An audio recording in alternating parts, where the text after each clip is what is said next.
Guys of Reddit, what did your girlfriend's dad do to establish dominance? I flew overseas to meet my wife's family and ask for her hand in marriage. Made reservations at one of the fancier restaurants in town and asked him to meet me there for a talk. Should add that I was unemployed and completely broke. He pulls up in a BMW, tires screeching, and tells me to get in. I protest that we have reservations, and he says to forget about them. He takes me to a really simple coffee shop, says that I don't need to impress him with fancy shit. I tell him that I love his daughter and will always make sure that she is happy. He just looks at me for a long time, not saying anything. Finally, he says, I don't know you, but I know my daughter, and she's really smart. So many guys wanted to marry her, and she turned them down. If she sees something in you, then I'm all for it. We shook hands, and then we drove to the supermarket, so I could help him haul a shit ton of groceries. My wife and I have been married for 15 years, and he's always been a complete gentleman to me. Even though I showed up in his city completely broke and jobless, lived under his roof, and ate his food. He never once made me feel that he was doing me some kind of favor, or that I was anyone but a valued member of the family. And this despite the fact that he has a nasty temper and never holds his tongue with anyone else. I worked my ass off and got back on my feet, and my wife made big leaps in her career as well, and eventually we moved back to the States. He continues to be my ideal of what a real man should be. I hope to treat my own daughter's husband as well as he treated me. My ex-father-in-law never did anything to really establish dominance. He shook my hand and looked at me and asked how I was doing. About 7 months later, when she was my girlfriend, we went and told him and her mother that she was pregnant, but we had already started saving extra money and had a plan for when the baby was born. This was in 2002. He once again shook my hand and thanked me for actually being a real man. Eventually he was diagnosed with Alzheimer's, and we moved in with them so we could keep a better eye on him. I ended up with not only another father figure like my grandfather, but a best friend. We did everything together and had a lot of fun. We'd pick on each other so much it would easily get out of hand, much to the rolling of eyes of our respective wives. He went missing a couple of times, went for a walk and got turned around, and then went for a drive and got lost. I was terrified, but kept my composite and didn't stop looking until we found him. Hours later he was a stereotypical Texan with a lot of guns, cowboy boots and hats, but with a heart the size of Texas itself to match. Fun fact, when his daughter, my wife, ended up cheating on me, which led to separation and divorce, she thought it was okay to bring the new guy around a couple of months after our daughter and I moved back near my family. He excused himself and come back with one of his shotguns and simply proclaimed, "You're not nemesis," and the guy actually pissed himself. He told me about it later on the phone, cracking up, and he said, "I'm not as far gone as they think sometimes," and he told me that I will forever be his son. I miss that Texan bastard. My father-in-law held some title for state boxing champ in his home state back in the day. The first time we drove over to see him, he was drunk and had a huge cut across the bridge of his nose. Apparently, he had beat the shit out of 3 20-something-year-old bullies the night before when they decided to jump him at the bar. His 70-something-year-old dad was mugged in his own home one time. My father-in-law found the guy who did it, followed him inside his house, and broke his knees and elbows. He then proceeded to beat the shit out of the guy to the point of brain damage. In his words, "If they can't talk, they can't identify you." Dude is chill as fuck every time I'm around, and thanks me every time I see him for getting his daughter out of the hellhole they lived in. But I know for a fact, if I ever break her heart, he'd faking bury me. If I ever leave, it'll have to be the country. Edit. Holy smokes, this blew up. Some clarification based on the comments below. The muggers didn't just break in and take stuff. They waited until my wife's grandpa got home, followed him in, and beat the shit out of him. Put him in the hospital for like a week with broken bones and stuff. Not justifying what my father-in-law did, but just clarifying that it wasn't a total overreaction. Secondly, I'm safe, my wife is safe, and no, I don't need an intervention. My father-in-law is actually a super cool guy who has never given me trouble for a second. He will call me up out of the blue and thank me for taking care of his daughter, because he knows if she wasn't with me, she'd have probably ended up with one of the assholes she'd been dating around there.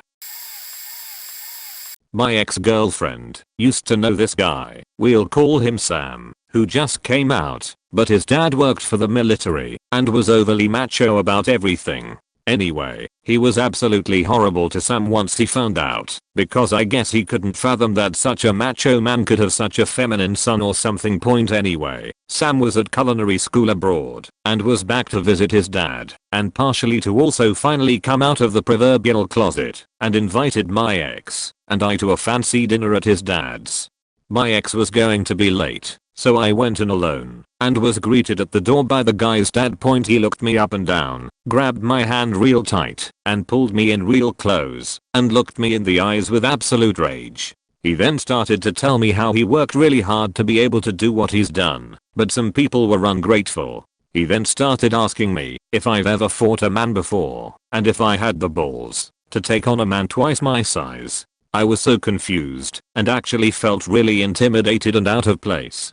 Then his dad took me to his man cave, a room full of Navy memorabilia and a giant sailfish on the wall with a bar full of expensive whiskey. He then asked if I could drink like a man. I refused because I was driving, and he then said that I wasn't even man enough to be with his sausage muncher of a son, let alone his daughter. It was then that I realized that Sam's little sister just got a new boyfriend, and he thought that I was him. Poor Sam. Poor little sister and her future boyfriends. That man was such an asshole. Not with her anymore, but a previous girlfriend I had quite the father. I show up to pick her up for our first date, high school, and her dad answers the door. He is a larger man, not much taller than me, but definitely wider and more built. Then again, I'm quite scrawny at this age. Anyways, he shakes me hand and gives me that strong dad grip, then tells me lady is still getting ready, but that I should join him in his lair. So I follow him downstairs to this lair, and on the way we pass a gun rack with several shotguns. He stops and points at them and says, you know I usually keep one loaded, then keeps moving. Alright, I think. Stay cool. We enter his man cave, and it turns out he has a small boxing ring in there. He tells me that he used to train boxers back in the day and that he could teach me a thing or two just in case some punk tries anything. I grab gloves, he grabs those hitting mitts, not sure the name, and he teaches me how to punch. As we're doing this, he tells me that he's trained both his girls in defending themselves, and just as I swing for his glove he dodges and whaps me over the head, sending me to the ground. He leans over and in the best dad voice ever says, and if they can't take you down, I will. I'm on the ground for a few seconds before I get up. He starts laughing just as lady arrives. It was a bit intimidating at first, but after the date I drove her back home and the dad invited me in for a jam session. Turns out he plays drums and wanted to test my guitar skills. Apparently, I impressed him, and we are still friends to this day, even though his daughter and I don't see each other anymore.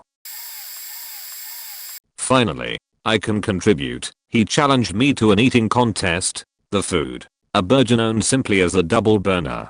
The menu had it listed as a burger topped with ghost pepper sauce, ghost peppers, and habaneros. Those bold enough to take the challenge must consume this burger in 15 minutes or less. No utensils, drinks, or other food can be used during this period. After finishing your burger, you must wait a further 5 minutes without food or drink. Win and you will receive a commemorative t-shirt and your photo on the wall. I'm a pretty spicy guy.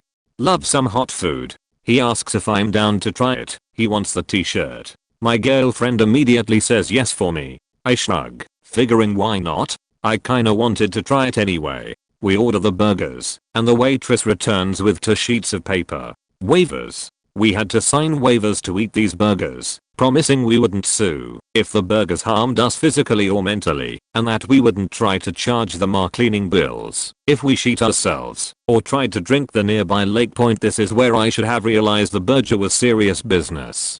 But nope, hormones and a struggle for dominance overrode my common sense. Now see, eating the burger was the easy part. You sweat a lot, it burns like hellfire, but as long as you don't wipe your eyes or anything, it's really not that bad. We both beat the challenge, sweating like crazy and red in the face, him finishing just a bite before me. Then came the hard part. Sitting for 5 minutes with the inside of your mouth just roasting, your lips burning, sweat streaming down your face. Terrible. There's nothing left to distract you from the unholy thing you just did to your body.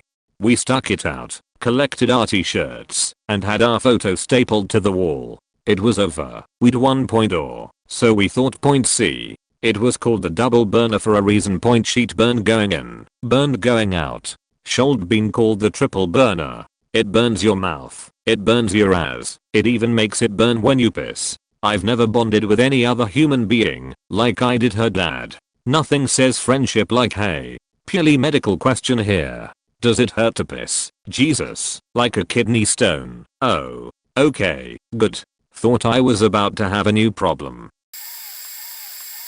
Oh wow, wish I'd seen this thread earlier. I don't know if this was an alpha move so much as an attempt to call my bluff and see how I rolled with the punches. My father-in-law is a bass player. My girlfriend, now wife of 23 years, took me to meet him at a bar where his band was playing.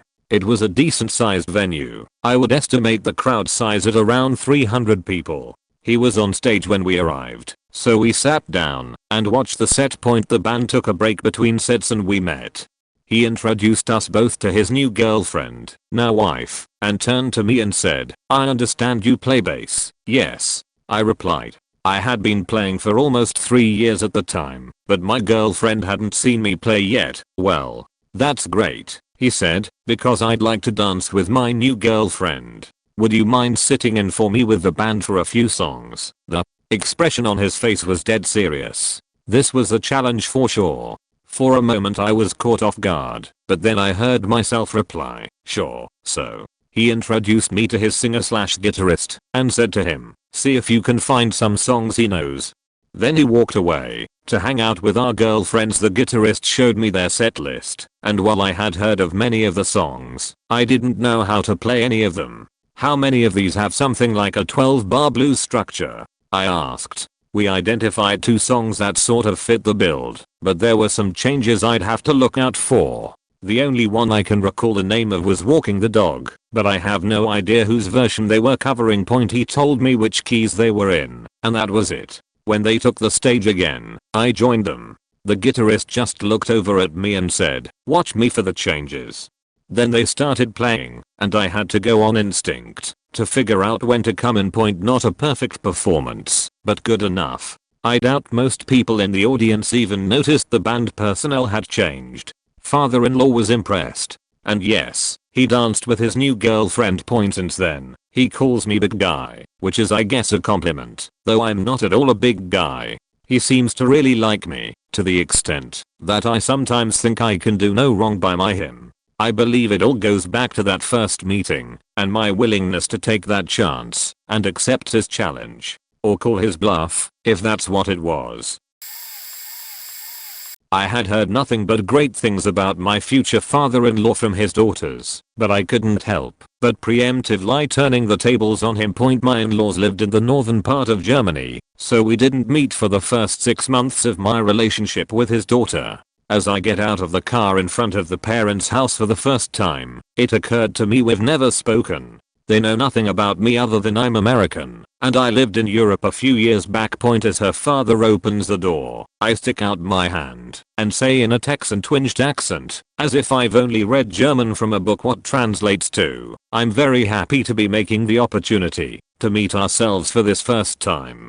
My girlfriend looks at me smiling, but giving me the "don't be an ass" look with her eyes. Then her father says he speaks very well. "We are glad you're here. Welcome." That genuine kindness took the piss out Tammy immediately. I couldn't continue the charade and apologized in fluent, nearly accent-free German, that I'd actually lived in Germany for 18 months and spoken mostly German with his daughter since we'd met. He looked at me, relieved, and said, "Thank goodness. I was afraid you actually did speak bad German with that horrible accent. Now I don't have to fake being polite." We Enjoyed many evenings in the front room talking, me too jet lagged to sleep, him thankful to have somebody he could discuss European politics with and simultaneously bash another important American who speaks with a Texan accent. Shocked the hell out of him 1.5 years later, when I called him on the phone in his morning, told him I was planning on asking his daughter to marry me.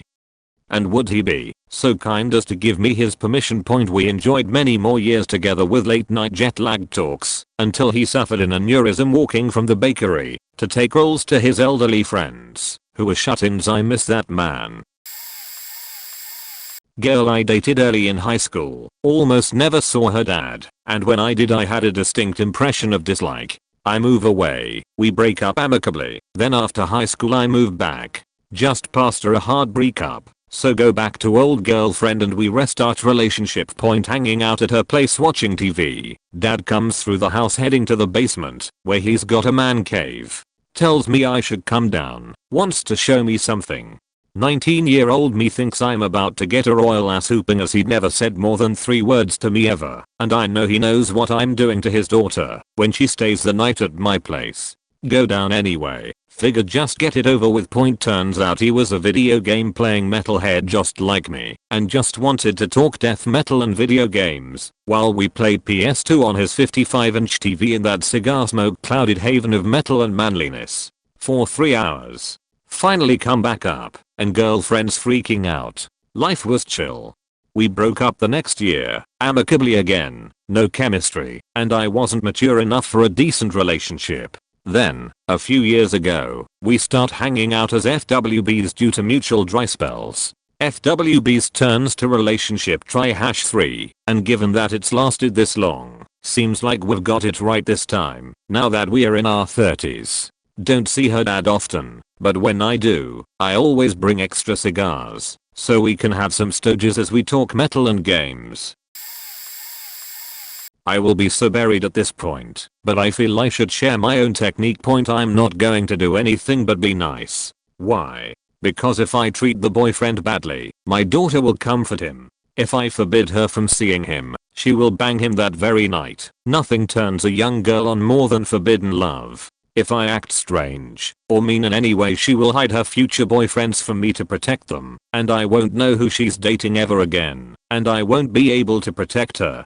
As well, all of these intimidation techniques are going to thwart the real goal any father should have, which is ensuring their daughters are exposed to as few benizes as possible. Not encouraging healthy relationships, or confusing her over my approval, which some people want/need, could mean she'll end up jumping from person to person, never happy, before finally settling for a douche down the road, while that high school boyfriend we drove away might end up being a decent guy. My approach? Welcome the boyfriend to the family. Treat him well. Bond with him. Feed him. Take him places. Make him so comfortable and happy that, if he ever thinks of breaking up with her, he will have a hard time doing it, because he would be breaking up with us as well. Make him so dependent on our extended family relationship he won't cheat on her, because that would be cheating on us as well. My way. In theory, everybody is happy. My daughter gets to be with her first love. Her boyfriend gets a sweet second family out of the deal, and I get to ensure my daughter is exposed to exactly one bonus her entire loving life. That's my perspective. I guess we'll know in a few years if it works.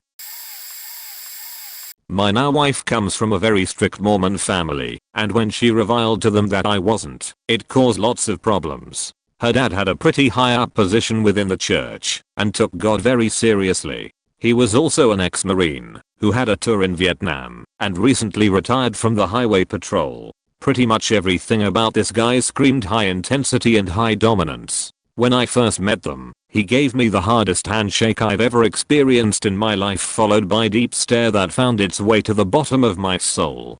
That night had some awkward conversations, but for the most part wasn't so bad. Everything went pretty calm up until the point where he found out that me and his daughter had sex for the first time. Before that day he didn't know where I lived, and I pretty much had only ever seen him at his home. That was until my girlfriend called me out of the blue saying that he was on his way to my house. I literally shit my pants when I heard him knock on my door, which was during the time I was still on the phone with her.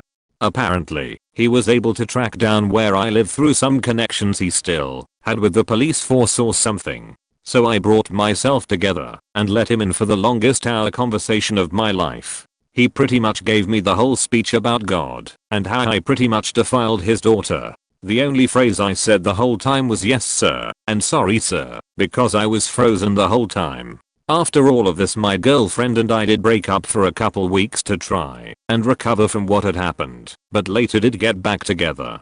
I eventually had more conversations with him and his wife and was able to get life worked out. Fast forward about 6 years later, we actually started to get along and the whole family found out that I'm actually a pretty cool guy and wasn't as bad of a person that he thought I was. My wife and I got married last June and he gave one of the best speeches that I've ever heard. Sure, we had a rough start, but now we are brothers and can have great time together at family functions. My dad was sneaky and underhanded when he went about it, and he actually used me to do the dominance thing. I'm female. Brought my first boyfriend home to meet the parents when I was 16. Boyfriend was 17. Dad is all polite and smiles, being very friendly. That's just how he usually is. I was wondering when he'd try to establish dominance though, so I waited. Background: one of my favorite hobbies through high school and to this day was shooting clays with my dad on the weekends. He bought me my first shotgun for my 14th birthday, so by this time my junior year I have almost 3 years of practice. Little did I know, I was good. I hadn't gone shooting with many people other than my dad, and usually I did all the shooting and he just threw clays for me as he enjoyed watching me pulverize them into dust, so I didn't see him shoot that much either. So I invite boyfriend to go shooting with us one weekend. He hasn't gone shooting with a pump action shotgun before, so he asks my dad how everything works. Dad just turns to me and says, "I'll go set up the clays, you give him the rundown." I walk boyfriend through how everything works, where the safety is, how to aim and use the front sight and rail, gun safety, how to properly swing it up to your shoulder, the lingo to use when shooting clays, best way to stand, and how to rotate and pivot, etc. His eyes are wide as saucers at this point, and we let him go first. He picks it up pretty quick, and after a couple boxes of shells ends up with around a 30% hit rate. Now it's my turn. I shoot my first box of shells, and didn't miss one. Next box, same deal. To me, this is a decent day, pretty normal at that point. Through the day I shot 500 plus shells, and missed maybe 8. On the way home dad is congratulating me on a great day shooting, and starts saying how in a conflict, I'd be so great, those clays travel much faster than a sprinting man, etc. Boyfriend is wide-eyed, and knows what's going on. Get home, have dinner, and boyfriend seems to be okay. When he goes to leave dad just walks him to the door, shakes his hand, and says, "I suggest never doing anything that could bring emotional or physical harm to my daughter. As you can see, she can take care of herself," and then he sent him on his way. My dad brilliant and awesome. First year we were together I agreed to go camping with my girlfriend, now wife, and her parents. This would be the first time I have ever met her folks. As soon as we get to their house, we unpack our gear and throw everything into her dad's truck, exchange basic hellos and pleasantries, and then we jump in truck and start driving to our final destination. Nothing like a long drive down a bumpy road with no cell or AM/FM radio reception to get to know one another. I'm a pretty social guy, so this wasn't a problem. Now, I've been camping many times before, but not like this. Backpacking into the wilderness after driving 3 hours down some logging roads. There were no toilets, running water, electricity, or cell reception. There wasn't a lot of anything really, not even other people. We were out on this beach camping for 7 days and did not see another living soul. We were hours away from any sort of civilization. The night sky was mesmerizing. On this trip I learned many things, like what having proper rain gear means, why it is important to pack sunscreen for my pasty white Nordic complexion, and that I really like her parents.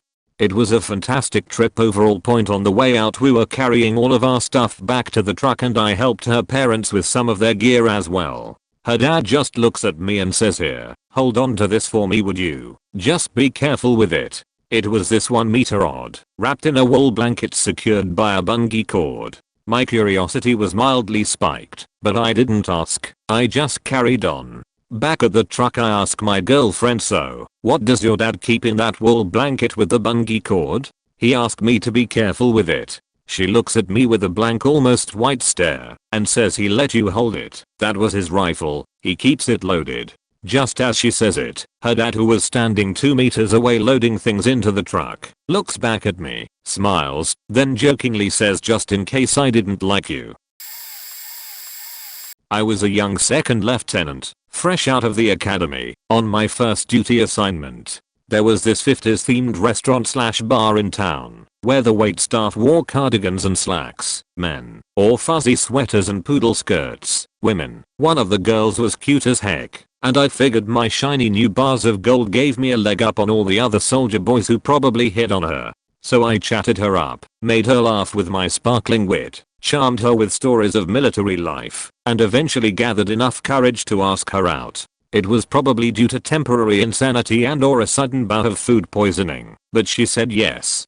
She wrote her address on a slip of paper, told me to pick her up at 8 p.m. the following Friday for a dinner/movie date, and skated away trailing the scent of perfume and french fries behind her. Friday came around, and I looked at the address. Funny. It was for on-post housing on the base I was stationed at, first warning sign. And it was for the really nice housing that the high-ranking officers got, second warning sign. And it was a single-digit house number, DEFCON1. Abort mission. Abort mission. Those 3 things put together spell just one thing: one or both of her parents were at least full bird colonel rank. Maybe even higher. I actually did think about standing her up, but then I realized the fallout from bailing on the daughter of high brass could be detrimental to my career and health. So I manned up, put on better clothes than the t-shirt and torn jeans that I had originally chosen, and drove up to the address. When I got there, I knocked on the door and waited in a posture approximating parade rest. Pretty soon, I was allowed in by a man who looked to be in his mid-50s. Chiseled jaw, tall, piercing blue eyes, short cropped hair on its way from salt and pepper to a gorgeous silver, in better shape than my skinny as 20-something self. He looked like a G.I. Joe doll had come to life and battled his way through plastic packaging and a battalion of Cobra shock troops. To greet me at the door, he turned behind him and yelled girl's name. "Your date is here," and then introduced himself as Colonel, whatever, Brigade Adjutant 4, can't remember the unit. I shook the absurdly manly hand he extended my way and returned Lieutenant Dangle. Platoon Leader 4, my old unit at the time. He nodded, lead me into the living room, and asked if I'd like a beer. I'm not that stupid, so I said no, but an iced tea or soda, if he had one, would be nice. So then we made that awkward dad/date small talk that prefaces every first date pickup, made even more awkward by the fact that he might as well have been God's own archangel compared to my lowly rank. At least he was also an academy grad, so we had some common ground.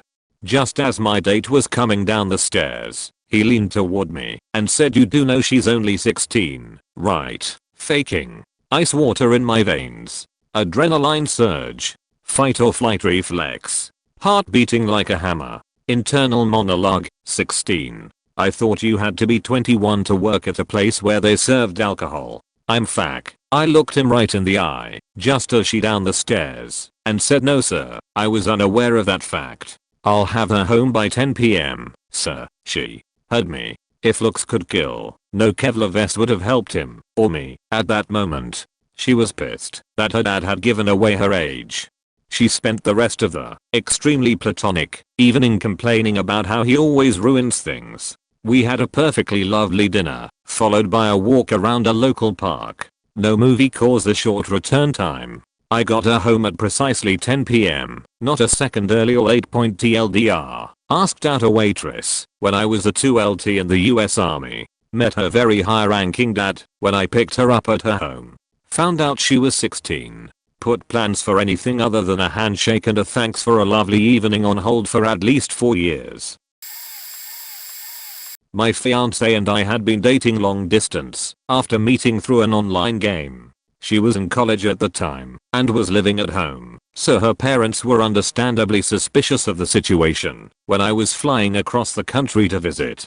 After I arrived in the city, I needed to meet her parents before we could go off on our own. As a result, our first date was chaperoned. Her dad, a tall stern fellow who never smiles, sat down to talk to me and asks, "You met through some sort of computer game.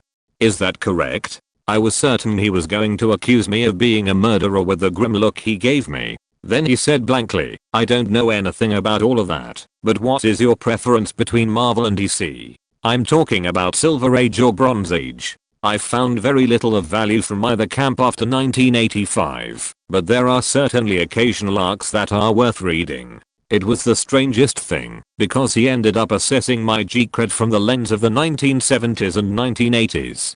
Turns out that he was a huge closet comic book and sci-fi enthusiast that lives in rural Pennsylvania and wanted to see if I was knowledgeable about his hobbies to determine if my taste was up to his standards. He gives the best gifts at holidays now. There's something hilarious about a giant gruff man unceremoniously handing you a hardcover collection of comics and mumbling, "This was good. I think you should read it."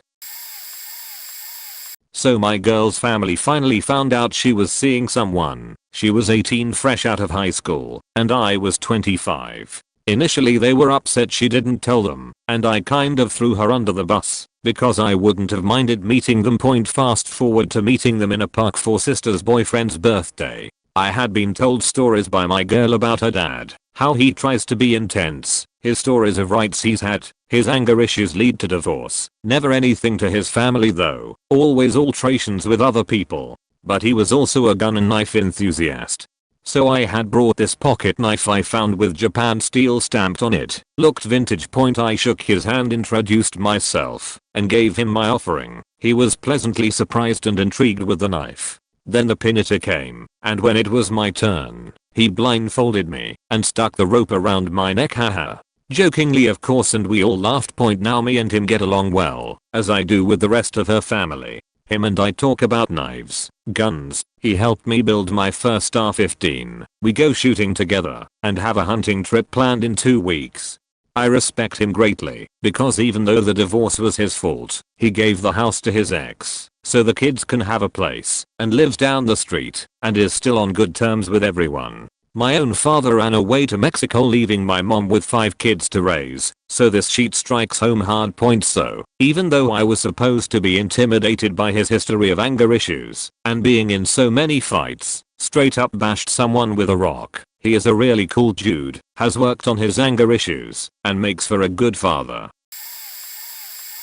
I knocked on the door to pick her up for a prom date. This was high school. A short, terrifying man answers by swinging the door open and shouting, "Who the fuck are you? What you doing here?" He asked me how old I was, and I think I mumbled something like 15, and he accused me of being 30. He then throws me against the wall and proceeds to frisk me like a cop would. All of a sudden, a man walks around the corner wearing a muscle shirt and holding a 40-ouncer.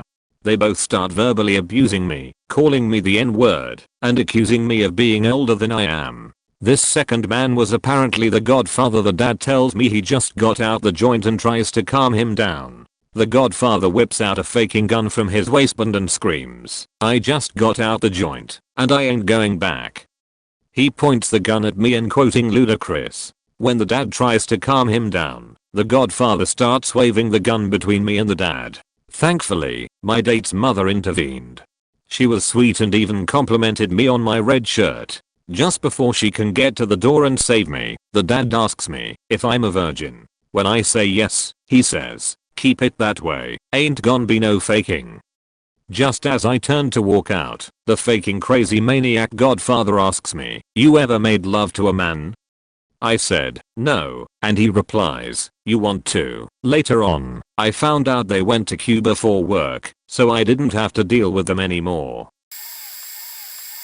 Not her father but her mother, which was worse than I could have thought. Parents of previous girlfriends had always loved me, always got along with both. I'm pretty respectful, and when it came to speaking with adults, teenage me was very confident.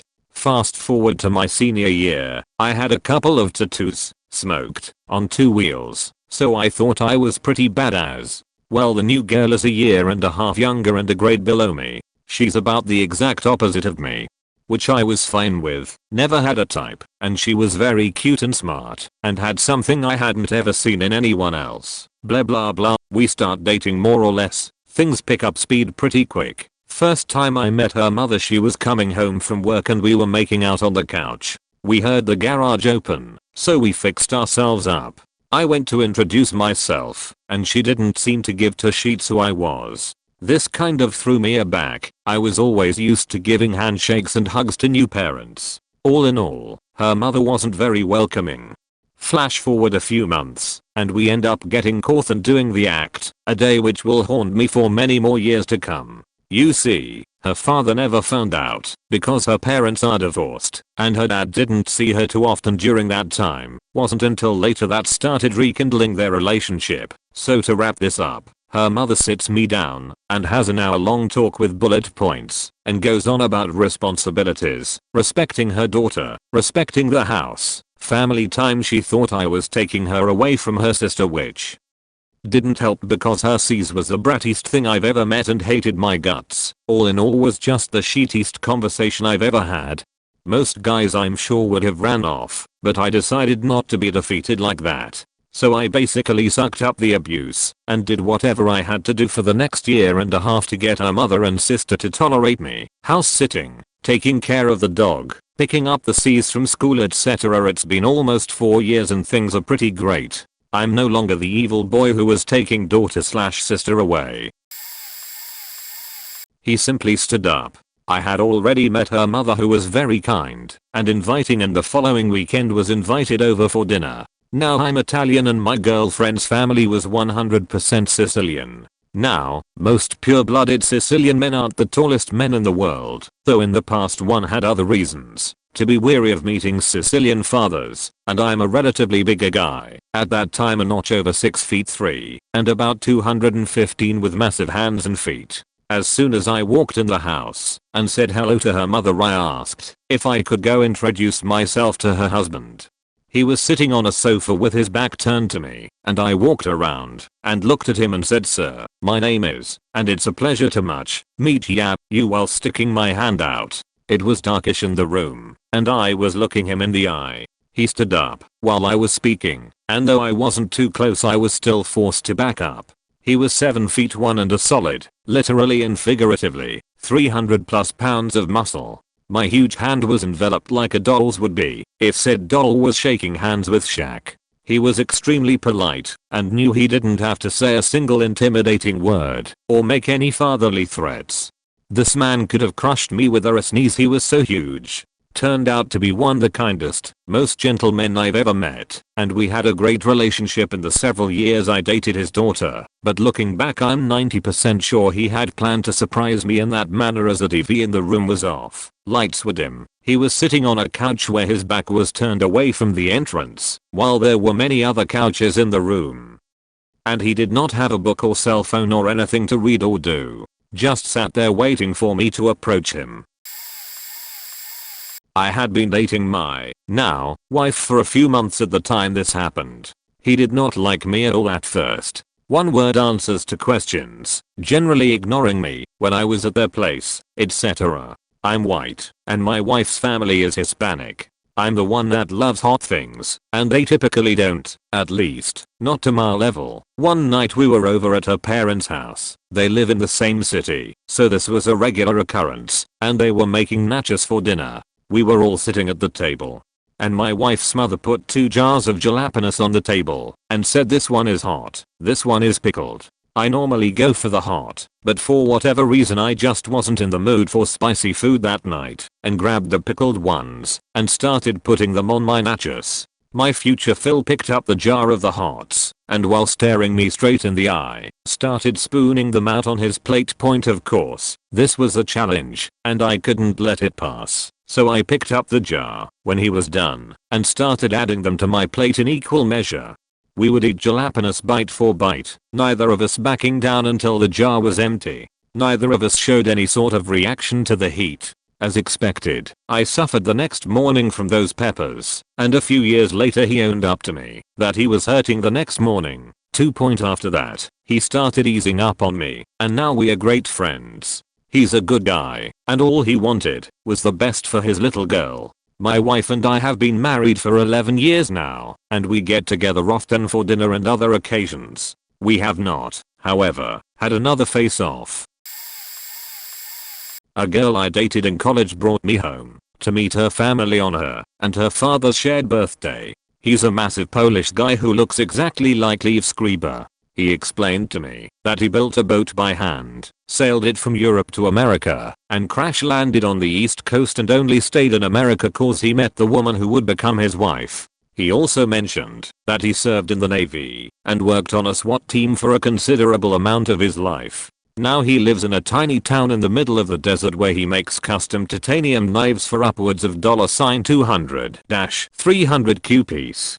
Before we had dinner he insisted on giving me a tour of his shop, which was incredible. He brought me over to one of his benches and in a very cold and serious manner said, "Did you know that titanium doesn't conduct heat?" To which I replied no. He instructed me to pick up one of the unfinished blades, grabbed a nearby blowtorch, cranked up the flame, and held it to the opposite side of the blade I was holding, which was maybe 12 inches long.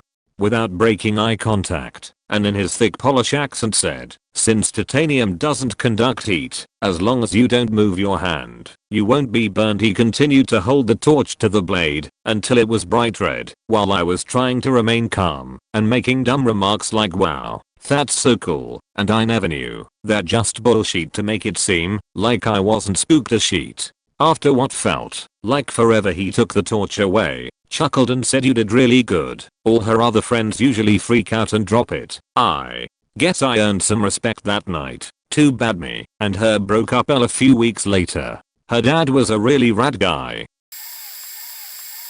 In one of my early encounters with my ex-wife's dad he decides to tell a very racist joke. A cowboy, Indian, and Netgar are sitting around a campfire one night. The Indian says, "Once my people were many, and now we are few." The Netgar says, "Once my people were few, but now we are many." The cowboy, who was leaned back, sat up and tilted his back and said, "We ain't played cowboys and Netgars." Yet he proceeded to laugh his ass off.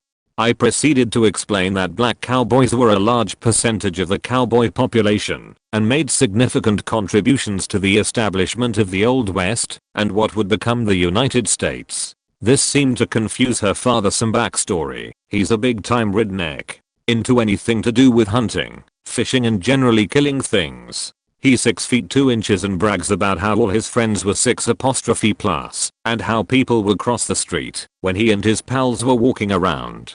Took his wife, the mother of my ex, on their honeymoon to see the place he shot his first deer. At one point in our marriage he sent around a racist email and I replied back, and my ex, calling him out on it and calling him a bigot, and told him to never email me again. I also blocked his email address. My ex was horrified and demanded I apologize, but I refused to back down. Her dad is a sheet bag, and I'm glad she's my ex for any number of reasons, but this one makes me proud. Nothing. He literally did nothing. When I was a junior I met a senior girl who liked me for some reason. I wasn't bad looking, but she was faking gorgeous. She asked me to prom before I could ask her, and for the next 3 weeks or so we spent every night in the back of her minivan fooling around. Then suddenly she invites me over. I walk in, meet her parents, then we go straight to her room, and she locks the door. Now this was weird to me. Most parents don't play that shit, and I did not want to make a bad impression on the parents. I really liked this girl. So I asked if they were cool with that, and she basically tells me that her parents feel it would be better to give her freedom in the house, where if she were to say no and her partner didn't stop they could help, with the alternative being her fooling around in a car, saying no, and being a victim. Point. Now that was the most beautiful thing I had ever heard. I was a hormone-driven teenage boy with an attractive girlfriend whose parents were going to just let us use her room as a chill spot. I ate dinner there that night, and I thought it would be awkward, but they were completely normal about it.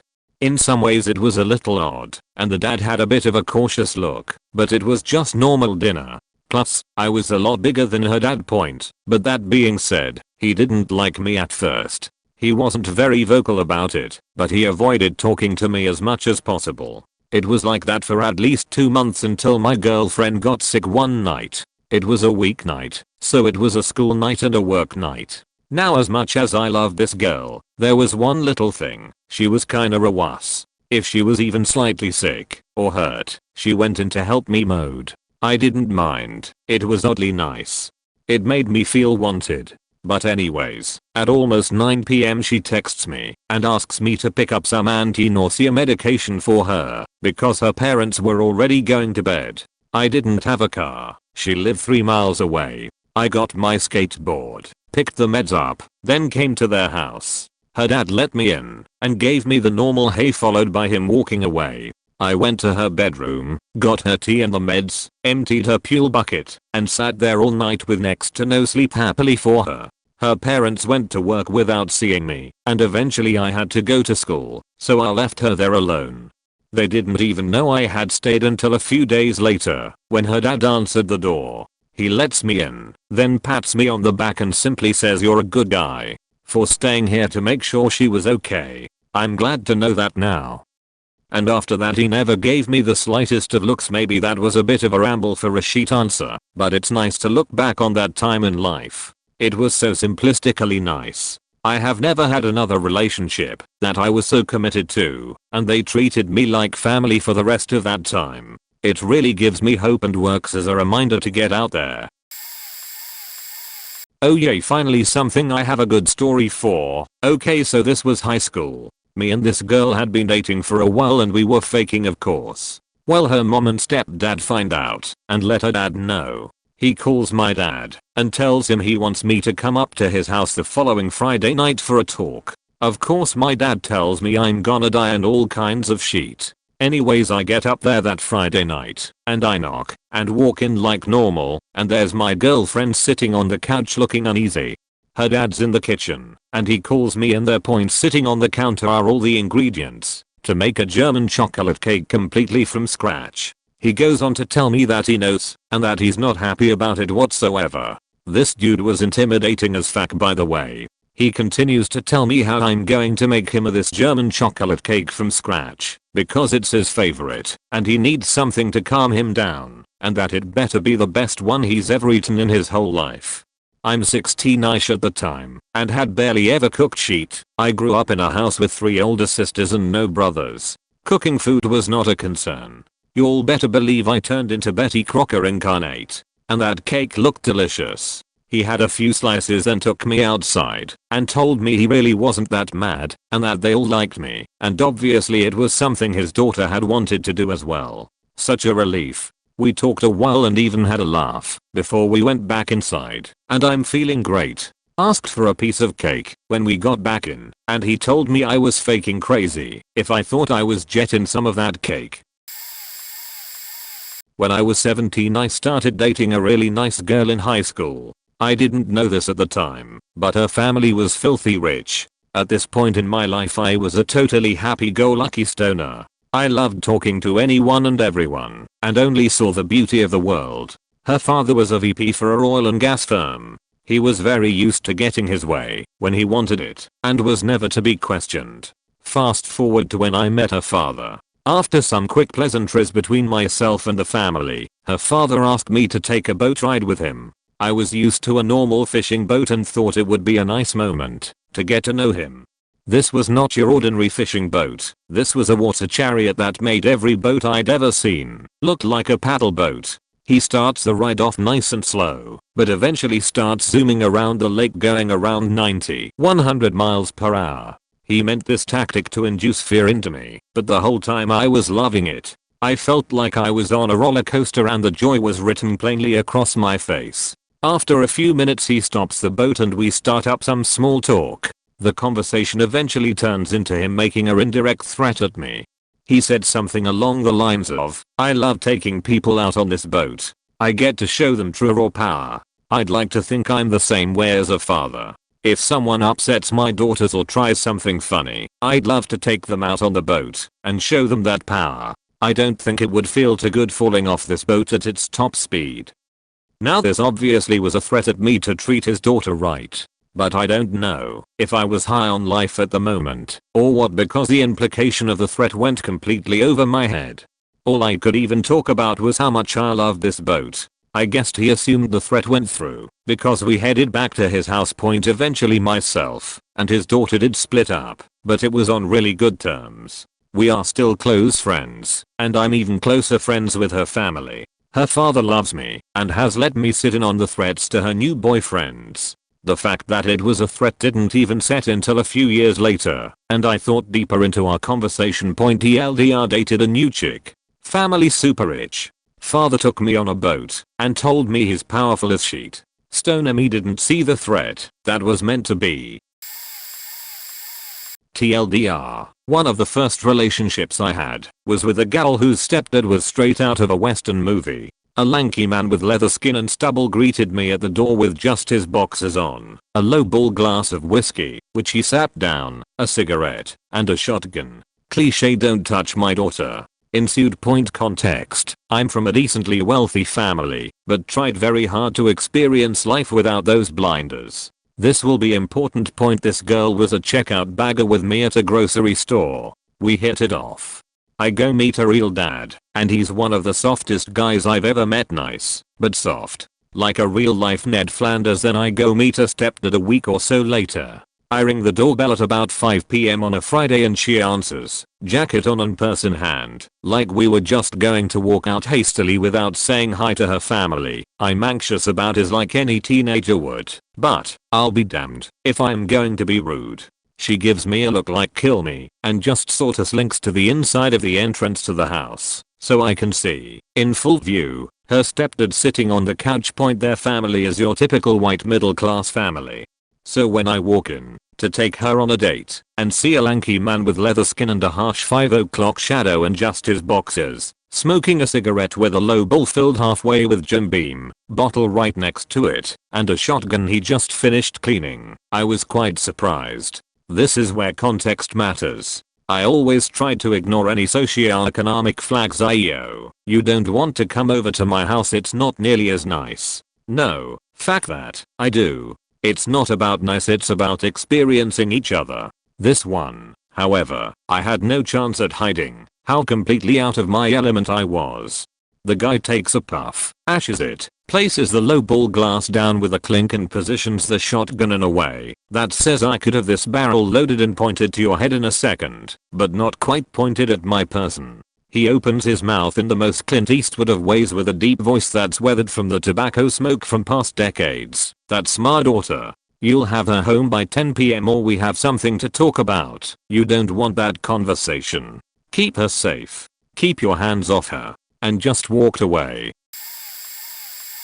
I saw a post above about a guy wearing an Alabama hoodie, and it reminded of what one of my ex's dads tried to do to me. I'm a huge Indiana fan, born and raised on the Ohio River in the southern part of the state. Well, down here, it's not only the heart of basketball country, but where the fan base is Kentucky, Louisville, and Indiana, merge into a critical mass of fanatic basketball zealots, who all hate each other. Well, my ex's dad is obnoxious even for a Kentucky fan, and this dude was in his mid-40s when this happened one night.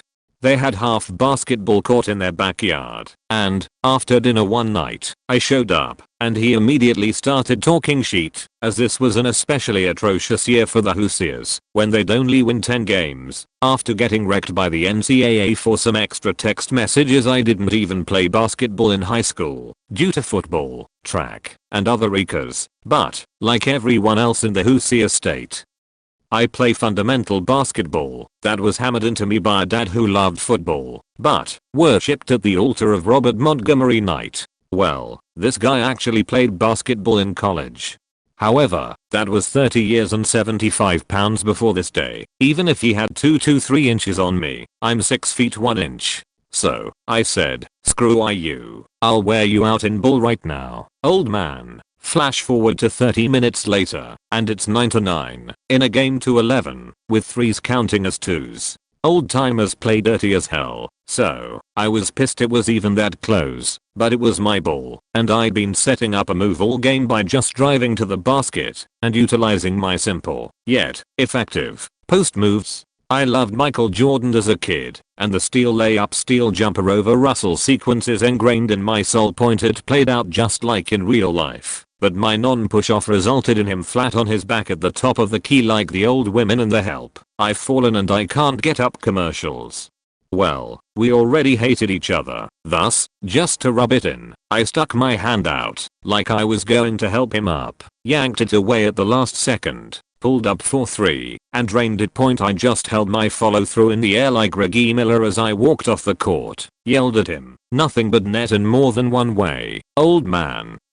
Went inside, had victory sesh with my ex, and smiled at him as I walked out that night. The only thing that would have made it better is if I had thought to pull the raccoon and kick the trash cans over as I left the house, punching excluded, of course. I once dated an obscenely rich girl in high school, met while volunteering for summer camp. First time I visited her house I was awestruck. I had no idea she was from a rich family. They had a full-blown mansion on top of a hill. My girlfriend literally had a whole wing of the place just to herself, like her own living room, library room, kitchen, etc. They had 2 pool houses, both several times larger than the house I grew up in. They had several horses and a full track area to ride them around. I could go on. Anyways, maybe a half hour after meeting her parents, her dad tells me he wants to show me something. He walks me out to a remote part of the property that was basically a pretty nice, small gun range. He retrieves several guns from a building beside it, gives me a set of ears, and proceeds to unload gun after gun into the targets with a good deal of accuracy. After emptying like 6 of them, he turns to me and simply says I own many guns, and I'm very good with them. He packs up all the shit and we walk back to the house. I continued to date that girl for most of a year. And her dad was actually super nice and fun to be around every time I saw him. Maybe he felt he didn't have to be an intimidating dick to me after that initial display, I don't know. That said, despite my ex basically having her own mini mansion that her parents rarely ventured into, I absolutely refused to have sex with her at her house, even when her parents weren't home. I was also bummed when she ended the relationship, but I suppose the silver lining is that I didn't break her heart by dumping her, because her dad knew where I lived too. My senior year of high school I was dating a girl in my class whose family was very well off. I believe her family was in the construction business. Around 3 or 4 months into dating her we were supposed to meet up at a mall near our school. I, being who I am, somehow managed to miss the bus that was heading to that part of town. I called her and told her what happened and that I'd be a little late because of it. She asked me where I was, and when I told her replied with "Oh, my dad's near there, I'll just have him pick you up, hold on," and then hung up. Turns out her father was heading in the same direction and didn't mind dropping me off, or so she said. 5 to 10 minutes later a large Mercedes van with tinted windows pulls up. The doors slide open and a guy steps out and asks me my name. He then beckons me to get it. I get in and end up having to sit sandwiched between the man who beckoned me in and another one to my left with her dad sitting across from me. They all have on black suits and I'm in blue basketball shorts and a white tee. Nothing bad really happened. Her dad just smiled and made small talk with me, but somehow being sandwiched between 2, what I can only assume were bodyguards, for 30 minutes was extremely unnerving. In hindsight I think it was the fact that there was no clear attempt at intimidation. Like the guy felt as if he didn't even need to try to establish dominance. At that age I'd never faced anyone with so much confidence that radiated an aura of strength. Years later the image of her dad is still burned into my psyche. The final semester my senior year of college had me in several gen ed classes so I could graduate. I had to take a lab class, so I took into TBO. The class was full mostly of freshmen, but just before the professor closed the lab door, this absolute beauty walked in and took the empty chair next to me. To say this girl was out of my league would be the understatement of my life, but I'm pretty witty and I made her laugh a few times, and after each successive week we talked more until finally her friend, also in this lab, gave me her number and pretty much ordered me to call her. So I did. We had coffee, went on a few dates, and, for the first time in a very long time, I thought really liked me. Then she didn't text me for a few days and finally she asked me to go for a walk with her around campus. On that walk she pretty much told me that we couldn't be a thing and that she was sorry to have led me on, etc. I told her it was fine and thanked her for at least telling me face to face. A couple days later I get a text from here and she quickly tells me that she really does like me but that she was just scared I was going to hurt her.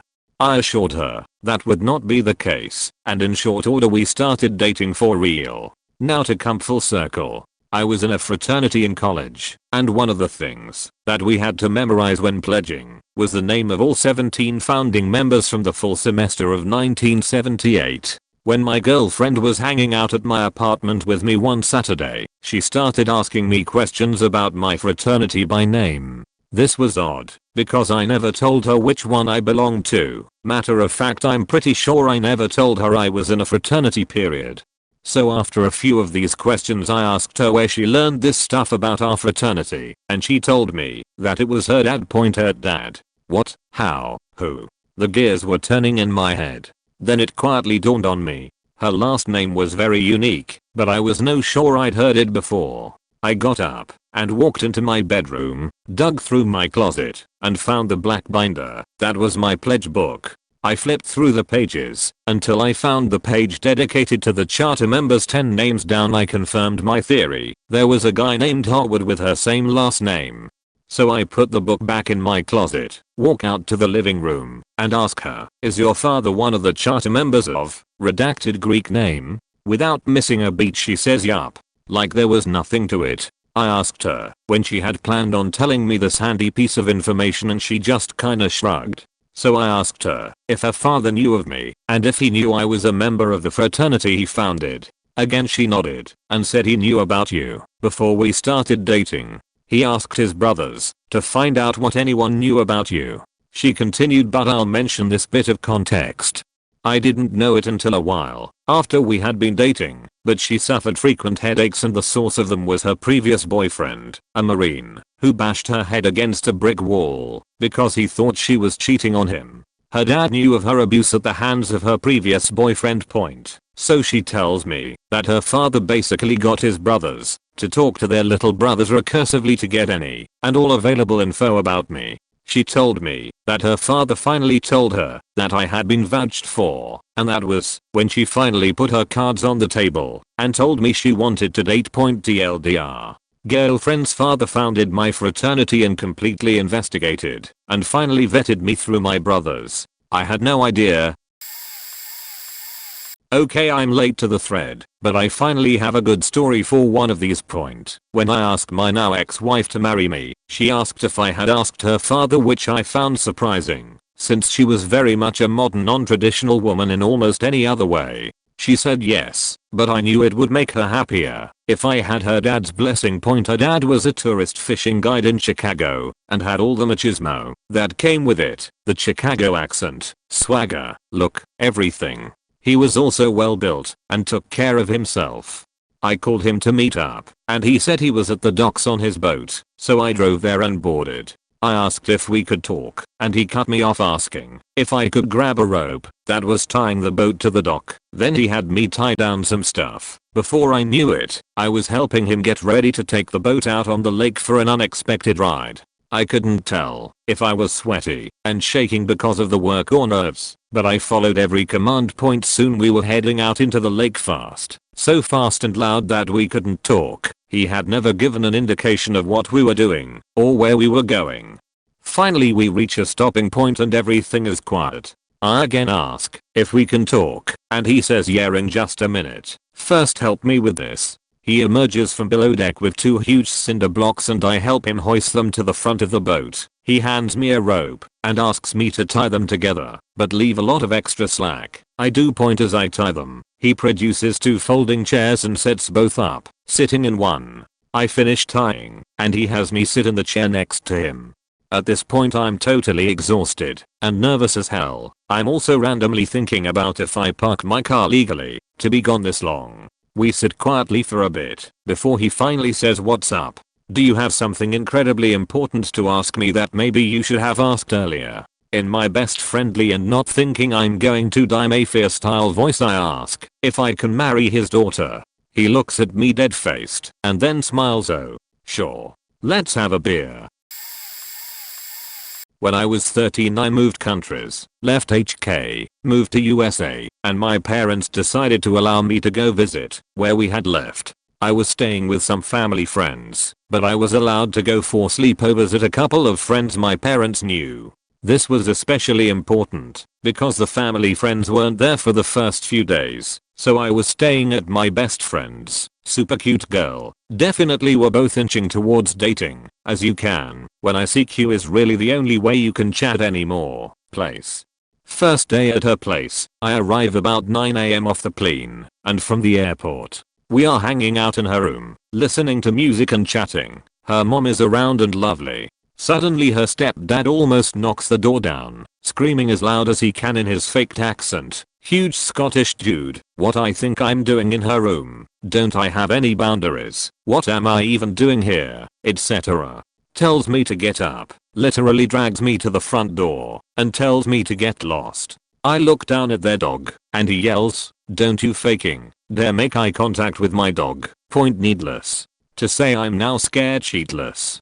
He grabs my bags, throws them into the hallway, tells me to go the fuck away, and slams the door. I'm standing in the hallway of their building thinking what just happened? Where am I going to go stay now? When he opens the door, laughing his ass off. Just messing with me. Wow. Talk about putting a kid in his place. I was faking petrified of him for weeks. Edited to at, God, Hong Kong is a pretty safe place. Taking the train by yourself from the airport isn't exactly a risky trip even at 13. It wasn't all that different from my previous school commute.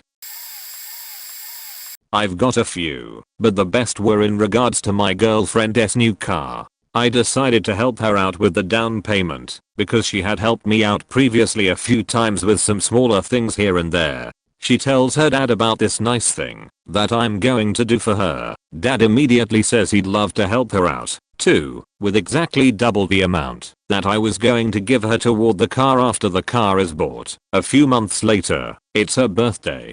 She is set to be out of town for a few days, work stuff, until the day of her birthday, so I hatch a plan to have her windows tinted for her and ready for when she gets back. Unfortunately, I work like crazy, so I didn't have time to take it in, so I ask her dad, since he is retired, if he can just take it in to be done. I set everything up, picked the level of tint she had mentioned previously that she would like on it, and paid for it. Literally all he had to do was take an hour out of his time to bring it in and pick it up. When it was done, Dad takes the car in, brings it back, and the tint is all wrong. Not at all what I had asked for. I bring it up, and he says, well, when I was there, I decided that what you had asked for was too dark, so I changed it, even though what I asked for was A, what she had said she would like to do, B, was still legal, and C, was what I had paid for.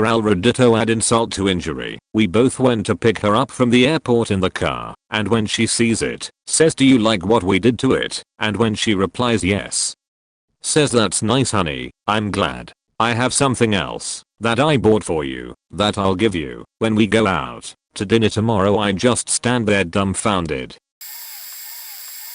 This didn't happen with my girlfriend's dad, but her uncle. So to basically sum it up, it was around Christmas time last year and her dad's family normally comes down to visit for New Year's. She said it was time to meet her uncle. I said cool, I met your dad, how can it be any worse? Her dad is an ex-convict. To put some background on this, I only met one of her two uncles. They are both military, one Air Force and one Marine. This day I met the Air Force uncle. So I come in, say hi to everybody, and see him in the room playing some video games with everyone.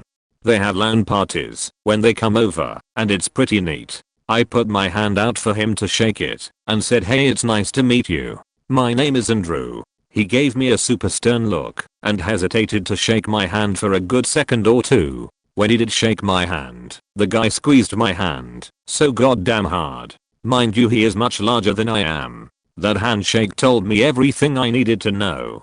Gave me a small lecture on how I should respect her and never treat her wrong. but the handshake was by far the more striking form of communication. Side story. I got invited back to her house the next day to watch a UFC fight with the family. We were sitting there and the topic of firearms came up. Said they wanted to go shooting, buy new guns, etc. Her dad says we should all go shooting. Me, dad, and Air Force guy. This guy literally says yeah, insert my name, should go. I need some target practice. Like goddamn dude, you don't even know me. Laugh out loud. Edit. Ended up not being him establishing dominance, but that's definitely how I perceived it at the time. My girlfriend is Vietnamese. Her parents came from Vietnam. They did not allow her to date until she turned 16 and of course wanted to meet the boyfriend beforehand. We planned to go out to dinner, so I stopped by early to get to know her parents. While she got ready. Her mom was busy cooking, but would occasionally shoot out some questions every now and then. I was sitting on the couch next to her dad as he watched TV, trying to base my first interaction with him on common topics. I made a comment about the show he was watching, no response. Next I asked him if he watched or liked a similar show, no response. Next I tried to ask him about what her mom was cooking. At the time I had no knowledge of their food, and again, nothing. I continued to try to make conversation with him periodically over the next 20 to 30 minutes and he never even acknowledged me. At this point I was very sketched out / intimidated. Finally, she was done getting ready. As we get into my car to go eat dinner, I began explaining my encounter to her. Her immediate response was, "Oh no, I forgot to tell you that he speaks absolutely no English." Fast forward almost 7 years to now, him and I are great friends even with the language barrier. He now knows some words and sentences in English, which makes me happy, because before meeting me, he made absolutely no effort to learn English. Now he tries to pick up new words and phrases, so he can try to talk to me. Except when him and I are drinking. The drunker he gets, the more he gives up on trying to speak English and just makes my girlfriend or her sister translate our conversations, even for hours at a time. I met my high school girlfriend's family in a scary but funny way. We get to her house, and she warns me that her brother is wild, her dad is crazy and her mom is the sweetest lady. As she opens the door and we are in the foyer, all I can hear is screams of terror and heavy steps with furniture moving around. Her dad was screaming, "Get your ass over here." And her little brother was begging in that great way we all have, "Please no, please no." We get into the kitchen area and she's totally embarrassed and is yelling at her dad to stop. Turns out that her little brother had done something to her dad and he was chasing him around the kitchen. At this very moment they were in a standoff circling around the coffee table. He's screaming, the dad is out of breath and red in the face and her mom is in the kitchen in an apron making food. The best part was when her mom looks at me with this grin and says, "Nice to meet you. I swear this never happens. I dated this girl for 5+ years. It always happened 5 straight years of her little brother faking up and squealing like a pig as her dad chased him around the house." After things calmed down, her dad was pulling the whole "I'll kill you" routine. He brought out all these big knives he's collected while in the Marines and is trying to size me up. He was a pretty decorated boxer in his day, so he's gripping into my trapezius muscle and over gripping on handshakes, telling me he's going to kill me. For other guy he really was a nice man. I think the world missed out on a reality TV show with him as the star. He would say all sorts of shit when he was yelling at his son, like how Ricky has his Rickyisms. The defining thing about him was how he would try to cram way too many words into one breath and always end up altering his voice and ultimately end up exasperated gasping for air. He had some funny sayings too, and never failed to tell you or anyone else that he was gonna skip kick you. Those were the days. I dated a girl whose father grew his own weed, not in state where that's allowed, mind you, probably not even at a time where there were states that allowed it. Come to think of it anyway, she had already told me that her father was the smartest man she's ever met. I responded with, "Yeah, it seems like you keep your dad over there." Basically none of us had ever met him. The couple friends that did only saw him for a few minutes that one time. She said, "No, I keep him up there." I told her out loud once that I was kind of afraid of meeting her dad because of the mystique surrounding him, and also I was worried he would offer me some of his primo kush, and I would just sit there totally stoned without saying anything, so yeah. That's exactly what happened. She took me over on our way out of town for what I thought was a stopover. Turns out we three got blitzed and hung out for like 2 hours. I was in a pot-fueled paranoia the whole damn time. He shook my hand, said it's nice to meet you. And then about 3 minutes later he pulls out his adult-sized bong. That's about a foot long for you younguns, loads up a hit, rips a mad cloud, passes to his daughter, who proceeds to do the same. He says, Stinkerino, would you like a barn hit? It's that same feeling of when you go to some village in India, and they offer you weird food you don't exactly want to eat, but it would be worse to refuse. Yeah, thank you, this will be great for the drive I think. I sat there stoned as all get out while her and her dad chatted for the next couple hours. All I wanted to do was leave. He didn't even have a dog or cat that I could hang out with. I was living my nightmare. He also had a couple motorcycles that were the kind I wanted, except he actually had them, and about 20 years in the cycling industry. Also, I was a beginning cyclist at the time. I should also mention that her brother was one of the coolest people I knew, had turntables and a dope Z30 BMW that he and his father had rebuilt. I'm 18 years old for this. By the way, she's 2 years older than me. Her brother is 3 years older than her. So I was reasonably awestruck that these people were giving me the time of day to begin with. Points. So there was about 2 years of build up, and the thing I was worried about if I ever met her father was exactly what took place. I don't think he was trying to be intimidating. He was incredibly kind actually, but the whole situation had me completely freaked out. To be young.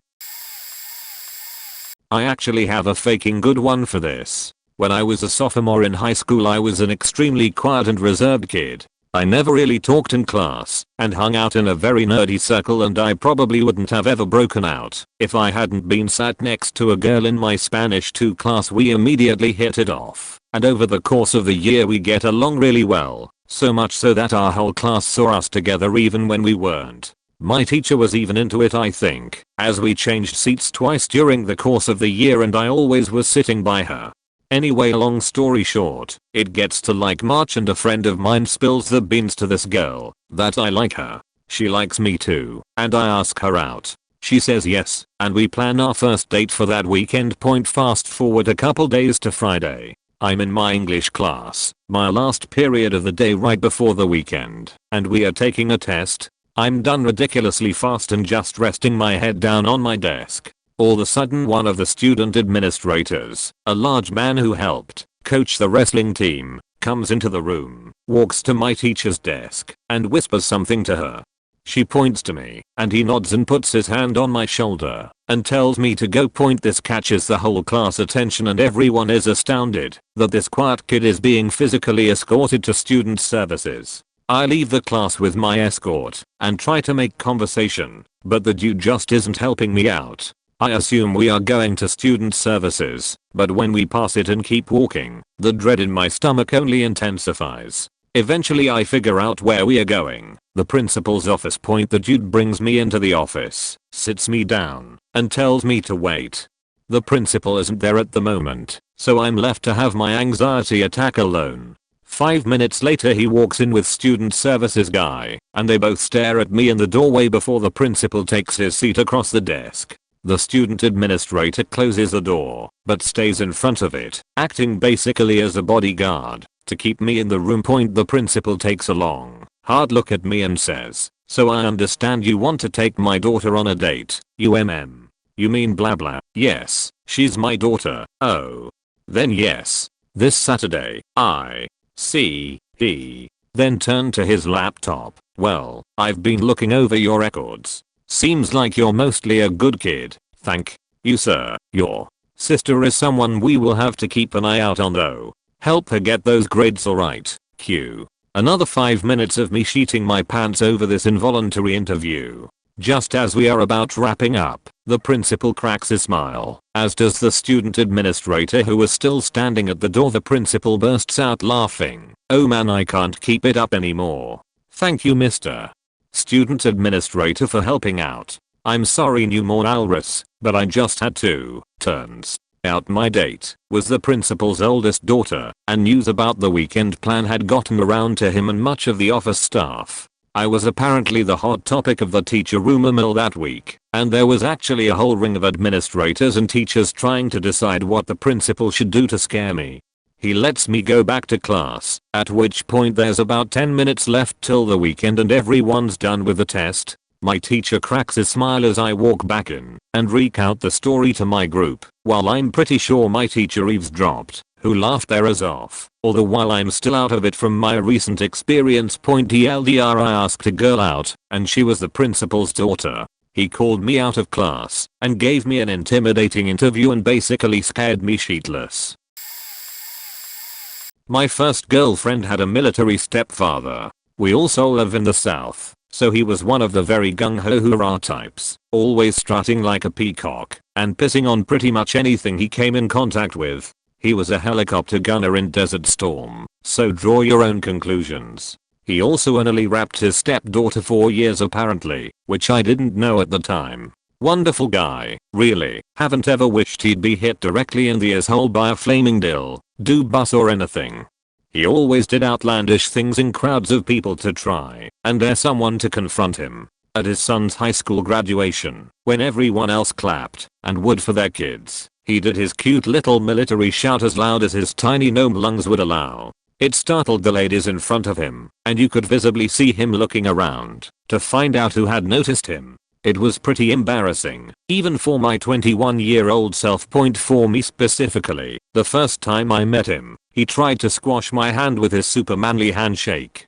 It's at this point I should mention he's about 5 feet 1 inch. I'm no giant, but at 5 minutes and 11 seconds and 180 lbs I made him look tiny, even before my workout habits started.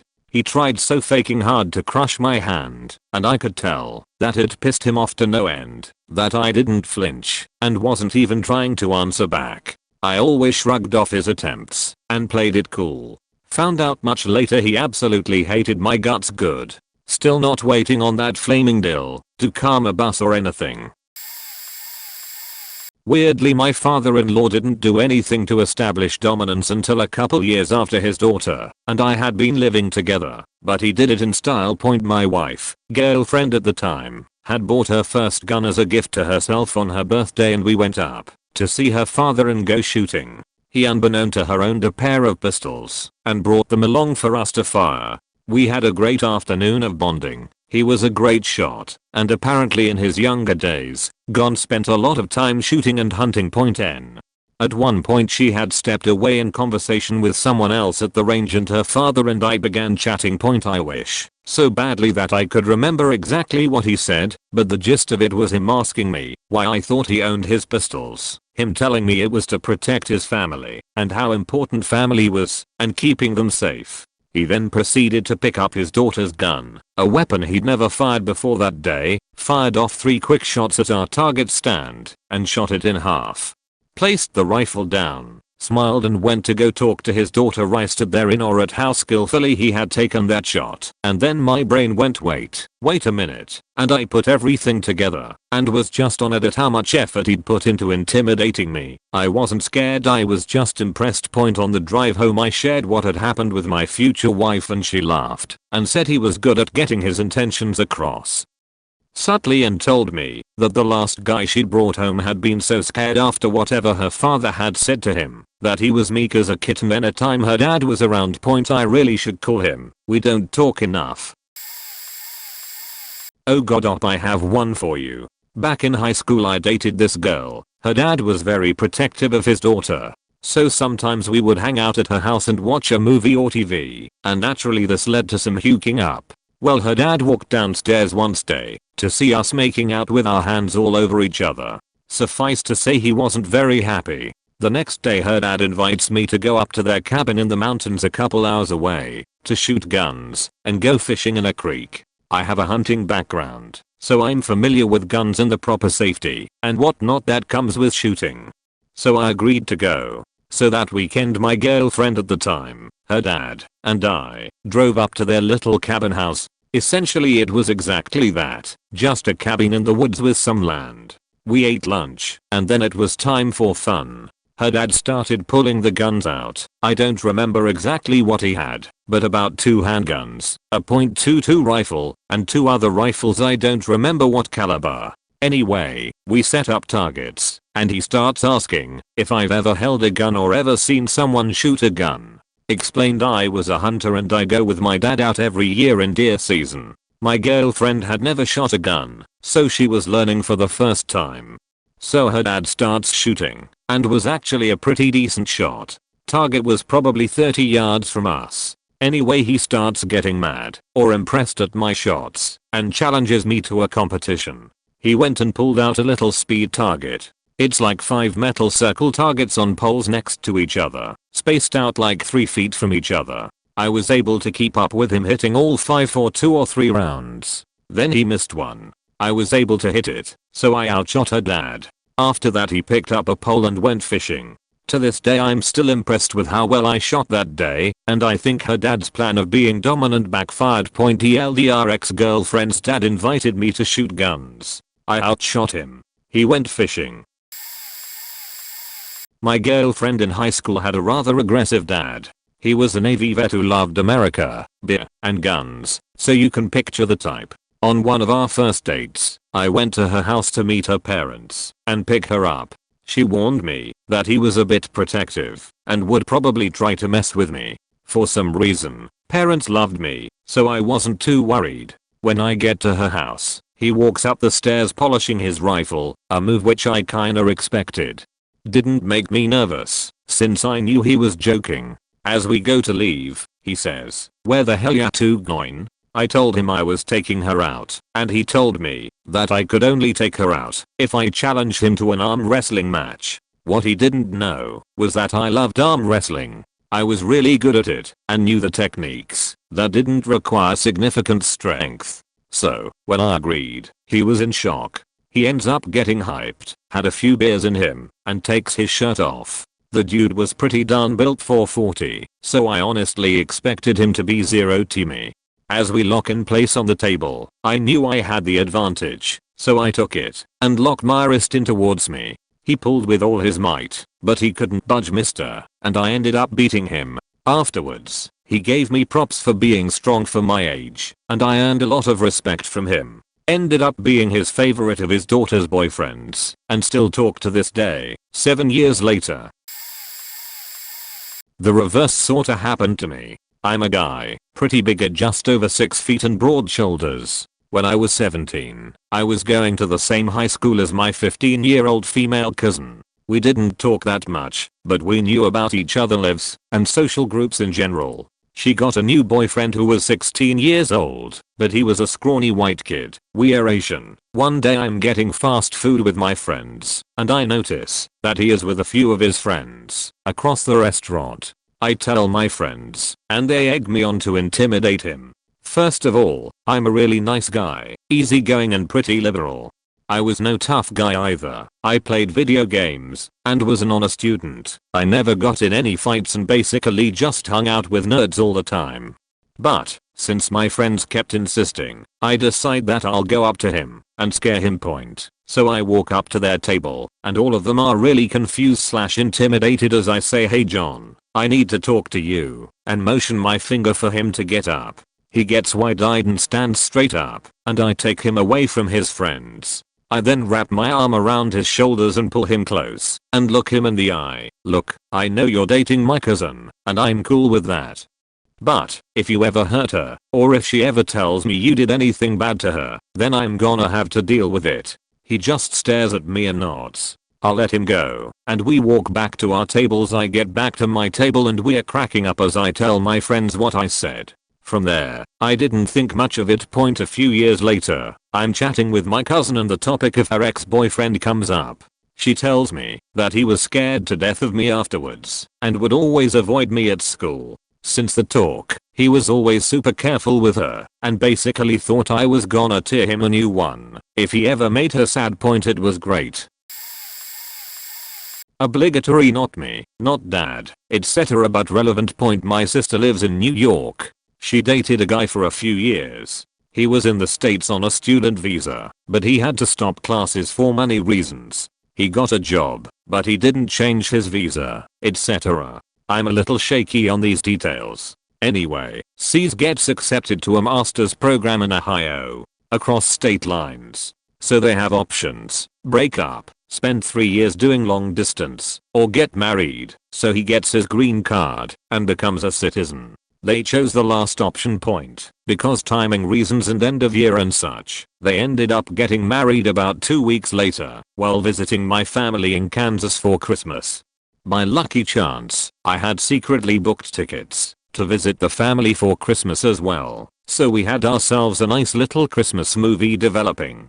Especially when you consider that my uncle works for INS. He mostly work with protecting immigrants, shutting down imported slavery / sweatshop stuff, but he does work for immigration, and they were absolutely having a green card marriage. And he lives in Nebraska, so he was planning on coming for Christmas anyway, so he was definitely coming to the wedding. So when this uncle meets the groom-to-be, he walks up, firmly grasps his hand, looks him dead in the eye and says, "Ah, yes, you look just like your passport photo." Crickets. I thought bro-in-law was going to crap his pants. I thought I was going to crap my pants. Then someone started laughing, and the moment passed. He was kidding, because he has the greatest deadpan humor I've ever seen, but I don't doubt he looked him up and made sure he was legit. The wedding was beautiful, courtroom, but lovely. They had a full-blown ceremony 8 months later, and they are still together 5 years in, so it wasn't a sham. But it sure looked like one, and my uncle made sure everyone knew it. My ex was well trained in table manners. When I first met her parents at their place, we sat down for dinner. I did all the things perfectly right. I googled things beforehand, and my ex trained me well in the days leading up to this day point. I'm at the table and her mother calls for her father upstairs. Hadn't met the man yet, but I saw the pictures in the hallways. A big man, well educated, retired, mechanical engineer, strong as an ox, but always dressed like a true gentleman. You know, the kind who could wear a fedora and get away with it because he did, in the 50s. Footsteps on the stairs. Slow but deliberate.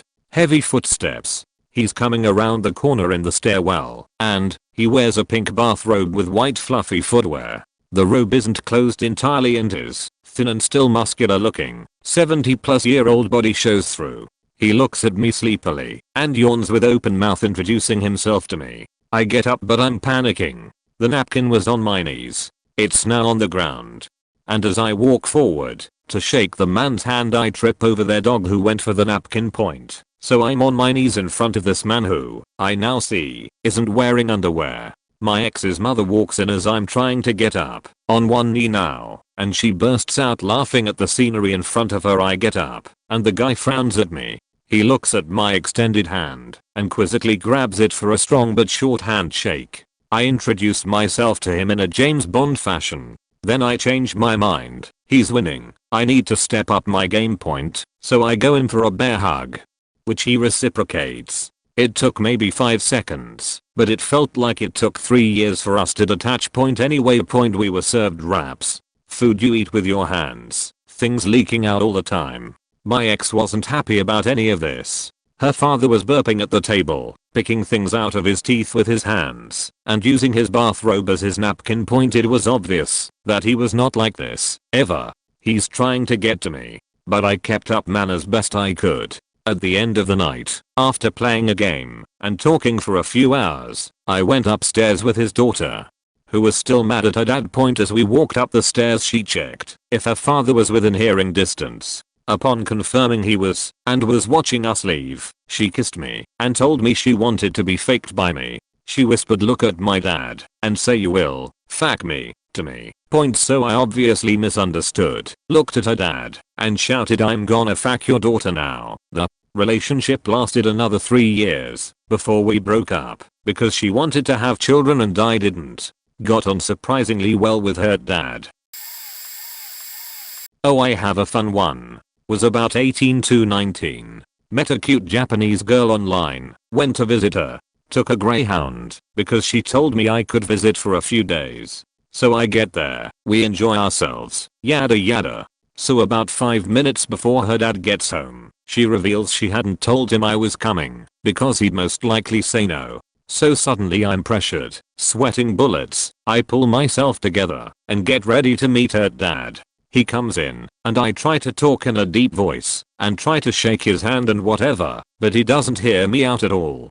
He's screaming into oblivion. I've never witnessed such fury. He's so fucking mad I can't even express it correctly. He makes it clear I need to leave as he hurries to another room. So I get my stuff together. As I'm packing he comes at me with a shotgun, points it right at me, and keeps yelling about how I have to go. His daughter has her hands on his arm and is trying to calm him down. He elbows her off. At that point I'm already almost at the sidewalk, half running and half struggling to zip my backpack up. He chases me out and I hear a faking gunshot, so I try my hardest not to shoot myself while I run as far as I can. He's still chasing me. I make it to a park down the block and hide in some bushes. I'm hiding in those bushes for about 2 hours. I see him drive by in his pickup looking for me a couple times. Walked all the way from Surprise to Tucson that night to get a ride back home. Ended up visiting her a couple more times after that, but always went with hotels after that point. To be honest, I got what I deserved for banging a man's daughter under his own roof when I wasn't invited. But live and learn. Edit. Phoenix not Tucson. Laugh out loud. Wow. My father-in-law has done multiple things. They are all seemingly subtle, and I always realize what it was much later. And then I'm home, and I'm pissed off. It ramped up more as we got more serious anyways. When we got engaged, he asked why I didn't ask permission from him. Thankfully my wife stood up to it and told him something about the dark ages or something like that. I just laughed it off and didn't indulge him. Another time we were just talking about restaurants at another restaurant. I talked about this one Denver restaurant called Mizzou, which Mizzou means water. He corrected me instantly because he lived in Okinawa for like a couple years as a young child. His dad was in the military, said it means sea. I was like HRM, thinking on my 4 semesters of Japanese. Maybe I forgot. It's been a while. Let's find out. I already know this is some power play of his, but my wife looks it up. It says Mizzou is water. I already knew that, but I was humoring him from multiple sources. He doubles down and keeps saying it. At that point I get kinda frustrated because he's just doing it to spite me. I'll let him know that Yumi is ocean/sea. And Yumi is made up of Mizzou, but that doesn't mean that Mizzou is Yumi, right? Anyways, he stubbornly refuses to accept any of it. Because 5 decades ago he lived in Japan, but apparently because I took 2 years of the course in college, I don't know what I'm talking about when it comes to the most basic of basic vocabulary. Sheesh. Still kinda peeved about that. He does this kinda stuff all the time, and just written down it doesn't look so bad, but it's kinda how he comes across in person. When he does it, it's a power play every single time. I don't think he even realizes he's doing it. He is a really good guy though. He just does this cause he probably saw his dad do it, or whatever. Ordered a Diet Coke. The first time I met my girlfriend's, now wife's, parents, we met at their favorite restaurant after work one day for dinner. She was there with her mom before I or my future Phil arrived, so they got a glass of wine at the bar. I showed up next, and they asked me if I wanted anything. I don't know why, but I froze. I was mentally rehearsing dinner for a while and drinks at the bar hadn't really entered into the equation. I drink socially. It wouldn't have been a big deal to get a beer or glass of wine or literally any normal alcoholic beverage. I ordered a Diet Coke. I don't ever drink Diet Coke. Eventually, my wife's dad shows up, says hello to everyone, asks what everyone's drinking, sees my drink, and sarcastically orders a Diet Coke. I was done. Absolutely slayed me right there. He spent the rest of the meal either ignoring me or asking dissish questions. I was telling them my story and mentioned I transferred colleges after freshman year. He asked if I failed out. It was just that type of shit for the next 2 to 3 years. While we were engaged, I'd stay overnight at their house. Wife moved home for a few months before the wedding, and I was always respectful and polite. I slept on an air mattress on the floor not to make things weird. His nickname for me during that time was Interloper. Doesn't really roll off the tongue, but he called me that, like it was big guy or buddy. Fast forward a few more years and things have improved. I grew a pair. He mellowed, things improved slowly. The wife's younger sister has a real douche of a husband, so I always look better by comparison. A few weeks ago that douchebill interrogated the baby sister's new boyfriend at a family gathering. My Phil actually pulled him aside and told him that wasn't okay with him in his house. I'm glad he turned a corner, but I have to admit I was a little pissed I had to take abuse from him for 4 to 5 years to get where we are. Dating my then girlfriend / now wife for a few months, and her friend M plans a surprise birthday party for her at M's house. I wasn't involved in the planning as I didn't really know everyone yet, so I was just told to come 45ish minutes before girlfriend was expected to meet some more of girlfriend S/M's friends first. No problem. I'm sociable. I show up at the appropriate time with my 6-pack of Sam Adams Summer. It was by ob. Notice a ton of cars around the house. Great. I can blend in easier. And M meets me at the door with a nervous smile. We say our hellos and she beelines me into the living room, where a whole lot of people are looking at me, but especially this older couple. M brings me right over to the couple. Hopper, meet girlfriend's parents, shook both of their hands. Niceties were exchanged. Noticed her mom had a glass of wine and dad had a can of Bud. Thank God, cause I'm gonna need one of those Sammers soon. M pulls me away to introduce me to some other people. I drop my 6er into the fridge, -1 for the walk. I'm having fun meeting everybody. Everyone's nice.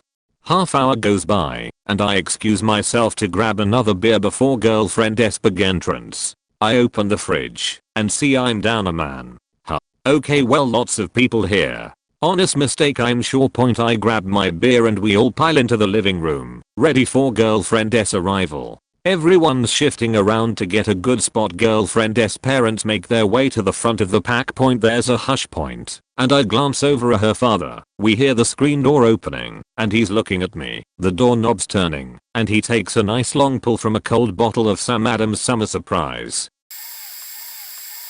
So this is something I've never experienced at all. I never dated in high school and only started when I was about 19. The father of the first girl I dated was a master sergeant in the army or something like that. I'm lucky in the fact that I'm a very likable person when it comes to meeting people for the first time. I'm not really charismatic, but people, especially older people, like me. I used this to skip a final in college and made 100% on it. Anyways, I digress.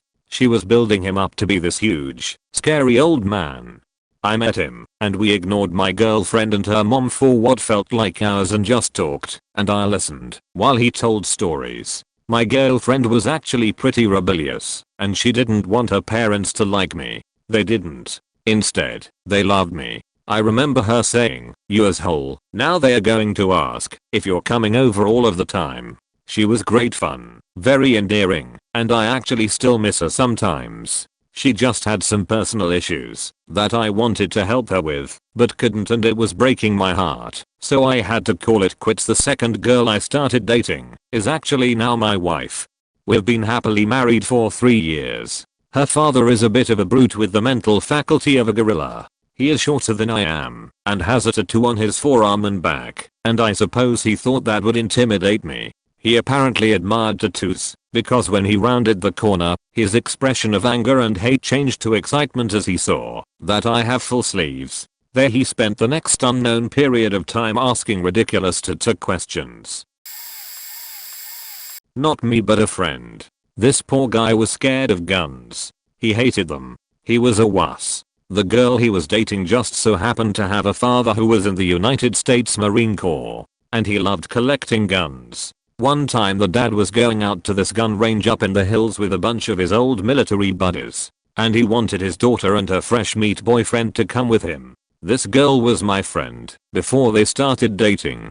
I knew her father, and so the invitation was extended to me as well, and I got to witness this all firsthand. His daughter, bless her heart, was so pure and sweet that she didn't realize this was an intimidation thing from her dad to my friend.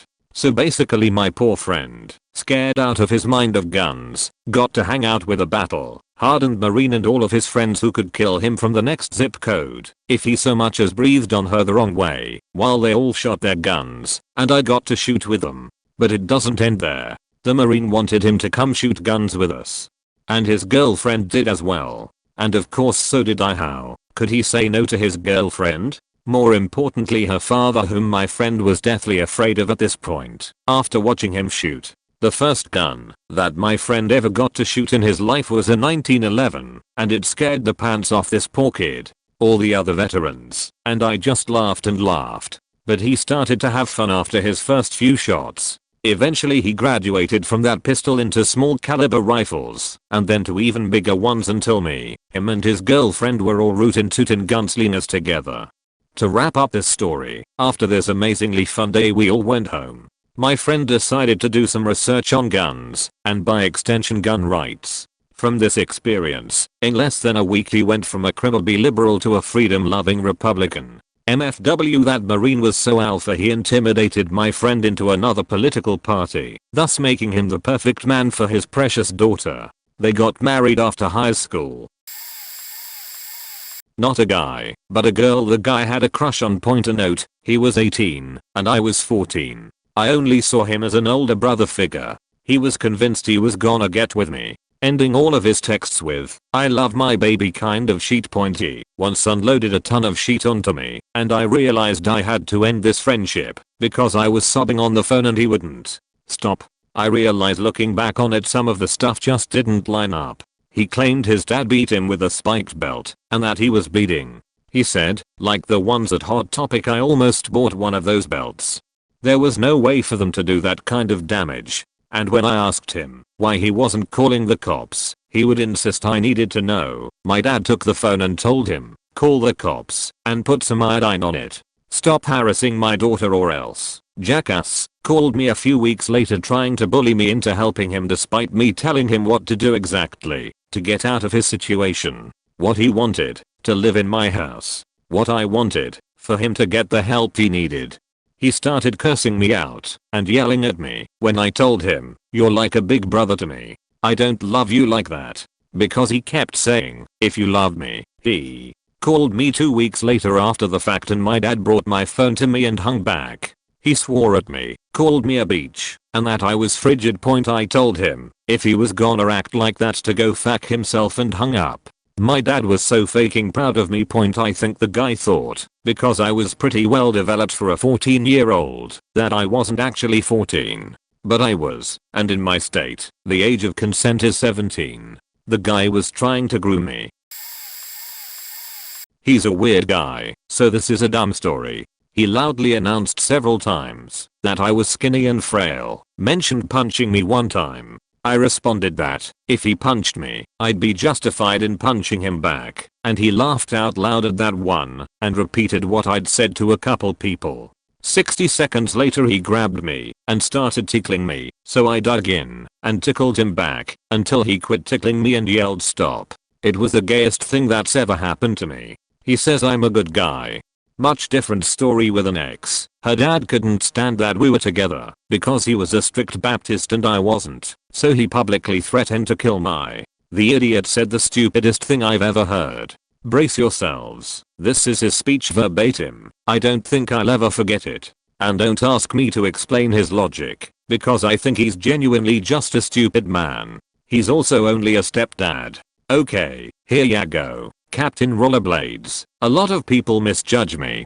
Sometimes men will say things around me and then say, "Oh, pardon my French, but I know they are not actually speaking French." Well, I could honestly have been in a biker gang. My life could have gone a whole lot differently, and you need to know that I will do anything to protect my family. I don't care if it means spending the rest of my life in prison. You'll stay away from my daughter. Don't test me. I know things. I ignored him and kept seeing her. He never did try anything with me, but he kept making her life hell, so we eventually broke up, so her life could get back to normal. I have an anticlimactic answer, but she wasn't exactly girlfriend. I was in the phase of asking her out, thinking if I should do it, and how point, so it comes up that she is bored and wants me to come to her place. I go at her place exactly the minute we had set, 8:30 p.m, and the door is opened by her dad. Serious face, really shorter than me, and younger than most parents I have seen. Point as the civilized person I am. A tray I have obtained from my pretty classy and strict school. I shake his hand firmly, with a bit more strength than his hand. I look at him with a really wide smile, and after that, he has a really grimy face. We start talking. He learns that I go to that school I go, one of the best in the country, all my interests and the work I do, and with that he seems to be pleased with me. We go to the girls' room, fuck around with music. It gets late, and I started to leave. I got to the front door, and I approach him, and the mother to say a formal goodbye. I see him standing up from his comfy seat at the lean back chair he had. Something that usually the younger person does, or when someone is really respected and chic. We had a firm handshake, said my goodbyes, and left. While I was going home from her place, I got a text from her saying that her dad would like to see a lot more of me, and that I'm the single most gentle and respectful boy at her daughter's age to step through that door. By a long shot. Fast forward 3 months, a really bad crush and fight with the girl. I'm the most polite man to get inside their house. Pleased from the occasion, sad for the fight. I was 22 and had been dating a girl for about 6 months and met her father once before. He was an older guy who was fairly nice to me, but also a bit of a dick. However, I'm a bit of a dick as well, so I respect that. Somehow politics came up, and I happen to be solidly liberal, and he is massively conservative. The type of guy who made a lot of money and figured anyone who didn't was just lazy. So the second time we meet is at a party to celebrate his second wedding to his new wife. Everything was going pretty well until strangely at one point he starts a toast and looks at one of his friends, who was also a fairly monetarily successful guy.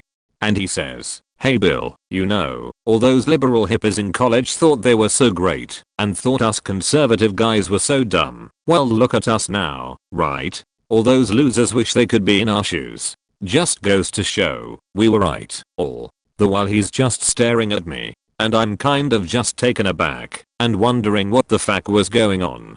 But I ignore it, because who gives a shit what this drunk asshole is saying. I shoot good juice in his daughter. He's not going to be happy about that.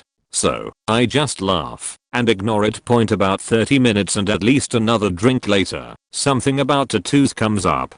Now at the time I had 2 tattoos, each on the upper arm portion of my shoulder, each less than 3 inches tall and wide, and it's literally just the sign of the alpha on one arm, and the sign of the omega on the other. So Drunko gets up and says, "You know what I'd do if I saw a guy on the street with tattoos like yours on his arms? I'd say you're a faking moron." I shit you not. The guy got up to make a toast and called hypothetical me a faking moron in front of a group of people there to celebrate his wedding. I got up immediately and left. He followed me out, apologized, tried to get me to go back into the restaurant, and I had to nearly get physical with him to let me go. That relationship didn't work out. My girlfriend is the daughter of 2 lesbian parents, so no dad. But when her grandma died, I drove down to Delaware with her family for the funeral. When we got there we went to dinner. Me, my girlfriend, her parents, one of her much older cousins, 3 aunts, 2 uncles, and her genderqueer lesbian rabbi. We were both 18, so everyone was drunk except us. Over the course of the meal it became a running joke that everyone was just amazed by the concept of tater tots. Like the waitress would bring up we could get tater tots as a side and everyone would erupt into cheers and say how impressed they were by this invention. I'm pretty sure our table ordered 10 sides of tater tots. At one point I noticed that there was only 1 tot left, so I showed the bowl to my girlfriend's uncle, who used to be a clown, but now teaches math, and asked if he wanted the last one. He looked me dead in the eyes, grabbed the bowl, and tossed the tater tot out the window behind him. Then put the bowl back down and growled. Also he asked for a peppermill, but the waitress didn't know what that was, so she said that they didn't have one. Later the owner of the restaurant happened to stop by, since my girlfriend's mom realized that the restaurant used to be her friend's house, and he asked again. This time he got it, and when the waitress brought it over she apologized for how big it was again. He stared straight at me and said, "It's okay, I'm used to it." I Ended up driving my girlfriend and her wasted parents and rabbi back to the hotel. 2 stories. First, when I was in high school I was interested in this chick. Girl was about 5 feet 2 inches, maybe 100 pounds, soaking wet. She invites me over to her house to hang out one night. Cue background. I knew her father owned a roofing company and was a strong guy, and her brother was a pretty serious varsity wrestler with a coke addiction. Her and I are watching TV on their couch, and in trots the family Great Dane. I sat on the couch and stared this dog eye to eye. He was standing. Pretty intimidating start to the night. Then I hear a door open and a deep voice call her name. Then I see what looks like a solar eclipse walk through the door. Now I always knew her father was a big guy. I just never knew how big he actually was. In front of me stood a 6 feet 4 inches bald man weighing probably in the range of 275 to 290 pounds. And he was all muscle. If he had 1% body fat I'd be surprised. Covered in tattoo, veins bulging like a true steroid gym nut. He shook my hand and I could feel it crumble like it was a piece of glass. As he walked into his room I heard her yell to him that next time she had company over he better know ahead of time. Needless to say, things didn't not work with her. Friends of mine in the construction business would tell me he had a bad temper and could carry a couple 80-pound shingle bags up a ladder himself. Point a second story, a little better ending. My current fiancée and I had been together for almost 3 years and I wanted to ask her father for his permission to marry her. For background, her father is a laid-back, not so mushy kind of guy. So I planned in my head probably 100 times what I wanted to say, but when the time came I was a babbling idiot. I mean literally couldn't form a word. I finally managed to get something out of my mouth that resembled "Can I marry your daughter?" and I heard him laugh. Then he said, "I have to be careful how I say this," and immediately I watched everything come crumbling down. I scrambled to justify why I wanted to propose, and he kept laughing at me. Finally he explained why he said what he did. Apparently when my soon-to-be brother-in-law asked him to marry his other daughter, his response was, "Why the fuck would you want to do that?" And it didn't go over well with me brother-in-law, so he wanted to make sure he didn't say anything to upset me. So after some discussion he gave me permission. Didn't make it 4 hours before my fiancée had a stick up her ass, and he looked at me as asked me if I was really sure about this, if I really wanted to actually marry her. We are getting married next October.